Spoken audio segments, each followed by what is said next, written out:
Hello students, start करते हैं exercise 10.1 question number second. Question number second क्या है? The triangular sides walls of a flyover have been used for advertisement. The sides of the walls are 122 meter, 22 meter and 120 meter. The advertisements yields an earning of rupees 5,000 per meter per year. A company hired one of its wall for 3 months. How much rent did it pay? उसने क्या पूछा है? इस question में दो parts पूछे हैं। First part क्या पूछा है? एक ट्रायंगुलर वॉल दे दी गई है आपको, ट्रायंगुलर साइड वॉल दे दी गई है फ्लाईओवर की, यूज्ड फॉर एडवर्टाइजमेंट। उसको उसके ऊपर क्या की गई है? एडवर्टाइजमेंट कर दी गई है। The sides of walls are, जो साइड्स है वॉल की वो क्या है? 122 मीटर, 22 मीटर एंड 120 मीटर। ये साइड्स ऑफ वॉल दे दी गई हैं। आगे क्या बोला है? Advertisement yield an earning of rupees 5,000 पर मीटर पर ईयर के लिए 5,000 रुपीज एक कंपनी पे कर रही है। मतलब क्या है? इस वॉल के ऊपर अगर एडवर्टाइजमेंट कर रही है कंपनी, तो वो क्या कर रही है? छोटे से पोर्शन 1 मीटर स्क्वायर के लिए वो 5,000 रुपीज पर ईयर का दे रही है। ठीक है। A company hired one of its wall for 3 month. एक कंपनी ने इनमें से एक वॉल हायर की है 3 मंथ के लिए। ठीक है। How much rent did it पे? तो वो कितना रेंट पे करेगी? अगर वो पर ईयर में 5,000 पे कर रहा है तो 3 मंथ में वो कितना रेंट पे करेगा? A company hired one of its wall for 3 month. How much did rent did it पे?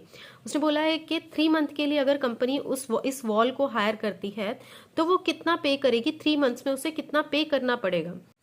सोल्यूशन स्टार्ट करते हैं। इसमें लिख लेते हैं ए हमारे पास क्या है? A equals to 122 metre,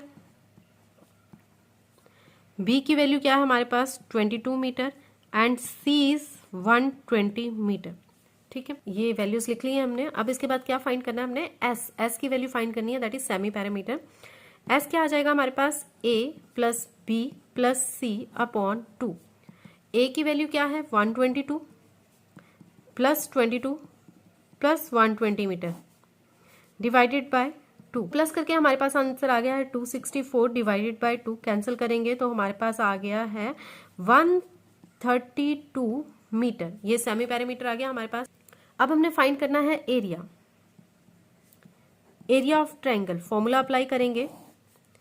S minus A, S minus B, S minus C. ठीक है, इसमें हम वैल्यू पुट कर देते हैं। एस की वैल्यू हमारे पास कितनी आई है? एस की वैल्यू आई है 132। 132 माइनस ए कितना है हमारे पास? 122। बी कितना है? 132 माइनस बी करेंगे, माइनस कितना है? 22 एंड 132 माइनस सी करेंगे तो कितना है? 120। ठीक है, अब इसके बाद हमने क्या करना है? माइनस करेंगे। 132 आ गया, 132 माइनस 122 किया तो हमारे पास आ गया 10। 133 माइनस 22 करेंगे तो हमारे पास आ गया 110। मल्टीप्लाई 132 माइनस 120 करेंगे तो हमारे पास कितना आ गया? 12। अब इसके बाद इनके फैक्टर्स बना लेते हैं। 132 के फैक्टर्स हमारे पास बन जाएंगे 2 इंटू 2 इंटू 3 इंटू 11। मल्टीप्लाई 10 के फैक्टर्स हमारे पास बनेंगे 2 5 ज़ा 10। 110 के फैक्टर्स क्या बन जाएंगे? 2 5 ज़ा 10 मल्टीप्लाई 11। और 12 के फैक्टर बन जाएंगे 2 इंटू 2 इंटू 3 फैक्टर्स आ गए। ठीक है, अब इनमें से हमने क्या करना है? पेयरिंग करनी है। पेयर में से एक एक बाहर आ जाएगा। यहाँ पे इस 2 का पेयर बन रहा है। मल्टीप्लाई 2 2 के पेयर्स बना लेते हैं। पहले ये 2 और इस 2 का पेयर बन रहा है, ऐसे ही यहाँ पे इन। ठीक है, ऐसे 3 का पेयर बना लेते हैं, 3 का, देन उसके बाद 5 एंड देन 11। इन सबको सॉल्व करेंगे तो हमारे पास आंसर आ गया है 1320 मीटर स्क्वायर। ठीक है, ये एरिया ऑफ ट्रायंगल आ गया है। जो पोर्शन उन्होंने लिया है एडवर्टाइजमेंट करने के लिए, उसका एरिया हमने फाइंड कर लिया है। देन इसके बाद हम क्या फाइंड करेंगे कि कितनी कॉस्ट लग रही है। देखो, उन्होंने हमें दिया हुआ था 3 मंथ के अकॉर्डिंग कॉस्ट फाइंड करनी है हमने कि कितना पे करेगा। The advertisement yield on earning of rupees 5,000 पर मीटर स्क्वायर पर ईयर। मतलब पर ईयर के लिए वो 5,000 रुपीज पे करना पड़ेगा कंपनी को पर ईयर के लिए। पर ईयर में कितने मंथ होते हैं? 12 मंथ। तो सबसे पहले हम क्या करेंगे, और हमने फाइंड कितने का करना है? 3 मंथ का फाइंड करना। तो सबसे पहले हम क्या करेंगे, इसको 1 मंथ के लिए निकालेंगे कि 1 मंथ के लिए कंपनी कितना पे करेगी। ठीक है ना, 1 मंथ का निकालेंगे तो 1 मंथ को 3 मंथ से मल्टीप्लाई करके हमारे पास 3 मंथ का रेंट आ जाएगा।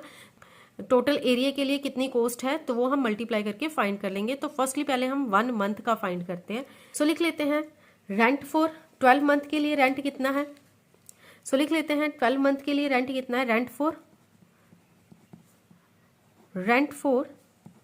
12 मंथ, 12 मंथ के लिए रेंट कितना लग रहा है, ₹5000। ठीक है, रेंट फॉर 1 मंथ, 1 मंथ के लिए रेंट कितना है, 5000 को डिवाइड कर देंगे 12 से, यूनिटरी मेथड का यूज करेंगे हम इसमें। ठीक है, 1 मंथ का फाइंड करना है तो 12 से डिवाइड कर देंगे। अब हमने फाइंड कितने का करना है, 3 मंथ के लिए कितना लग रहा है। तो अब हम क्या करेंगे, ₹5000 डिवाइडेड बाय 12 मल्टीप्लाई बाय 3।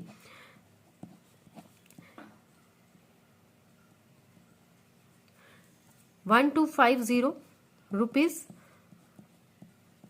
1250 वो पे करेगा 3 मंथ्स के लिए।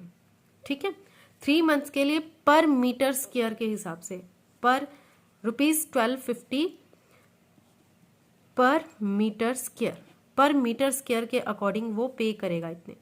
अब हमने कितने के लिए फाइंड करना है कि पूरा जितना ये एरिया था इसके लिए कितने रुपीस पे करेगा वो। सो हम फाइंड कर लेते हैं रेंट पे by company for 3 month. Rent पे बाय कंपनी फॉर 3 मंथ्स के लिए कंपनी कितना रेंट पे करेगी। तो अब हम क्या करेंगे, इसको 1250 को मल्टीप्लाई कर देंगे एरिया के साथ, जितना टोटल एरिया था, जितने के ऊपर हमने क्या करना था, उन्होंने एडवर्टाइजमेंट करनी थी, तो उस एरिया से मल्टीप्लाई करेंगे। तो हमारे पास कितना आंसर आ जाएगा, इन दोनों को मल्टीप्लाई करके आ जाएगा 16,50,000 रुपीज, ₹16,50,000 ये हमारे पास आंसर आ गया है। ठीक है, ये रुपीज कंपनी पे करेगी फॉर 3 मंथ के लिए उस एडवर्टाइजमेंट के लिए। क्लियर है। सो यहाँ पे हमारा सेकंड क्वेश्चन कंप्लीट हो जाता है। इस क्वेश्चन से रिलेटेड या फिर इसके रिलेटेड और भी क्वेश्चंस हैं तो आप कमेंट करके पूछ सकते हैं। कोई डाउट हो तो आप कमेंट करके पूछ सकते हैं।